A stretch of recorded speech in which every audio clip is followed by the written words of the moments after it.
हामी चाहिँ हिजो शनिबार एकादशीको दिनमा चाहिँ दुप्चेश्वर महादेव जुन चाहिँ नुवाकोट जिल्लामा अवस्थित छ दर्शन गर्नको लागि गएको थियौँ।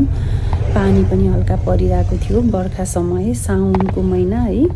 अनि एकदमै त्यो ठुलो एकादशी पनि परेको, अनि चितवनबाट मम्मी पनि आउनुभएको, मम्मीलाई पनि लगेर जाने मौका पनि मिलेको हुनाले हामी चाहिँ दर्शनको लागि भनेर बिहानै उठेर रेडी भएर अनि त्यसपछि घाक्रा घुक्रुक गाडीमा बसियो। 6 बजे चाहिँ ठ्याक्क हिँडियो है। 6:20 बजे थियो हामी चाहिँ सामाखुसी चौकबाट निस्किँदाखेरि।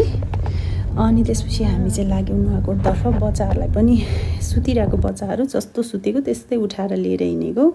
छोरो चाहिँ उठिहाल्यो मेरो, अनि छोरी चाहिँ सुतिरहेको थियो। ऊ चाहिँ एकदमै रमाउँदै बाटोमा हेर्दै हिँड्नुपर्छ उसलाई। अनि दिदीसँग चाहिँ एकदमै धेरै मान्छ ऊ चाहिँ, अनि लिइरहनु भएको छ। मम्मीले चाहिँ नानीलाई लिइदिनु भएको छ। अनि त्यसपछि हामी कुरा गर्दै अब बर्खामा है, अनि यो हरियाली पनि एकदमै राम्रो। अनि मलाई नुवाकोट जिल्लाको विशेषता भनेको के लाग्यो भने बाटोमा झरना चाहिँ कति धेरै आउँदो रहेछ कि, झरनाहरू चाहिँ कति धेरै, एकदमै रमणीय स्थल रहेछ। बाटो चाहिँ अलिकति काहीँ साँघुरो, काहीँ चाहिँ अलिकति खत्तमै रहेछ है। अनि वन जङ्गल हुँदै हाइवे है, खुला आकाश पनि, यस्तो राम्रो दृश्यहरू हेर्दै हामी चाहिँ लाग्यो दुप्चेश्वरतिर। अनि तादी नदी तरेर अनि त्यहाँबाट चाहिँ 25 किलोमिटर अझै माथि गएपछि चाहिँ बल्ल दुप्चेश्वर आइँदो रहेछ। यस्तो राम्रो थियो ठाउँहरू, भ्यूहरू चाहिँ एकदमै राम्रो थियो त्यहाँनिरको। अनि बाटोमा हामी चाहिँ मन्दिर पुग्नुभन्दा 5 मिनट अगाडि रोकेर अनि हातमुख धोएर बच्चालाई चाहिँ अनि आफू पनि धोएर अलिअलि अब यसो लिपापोती गरेर होइन।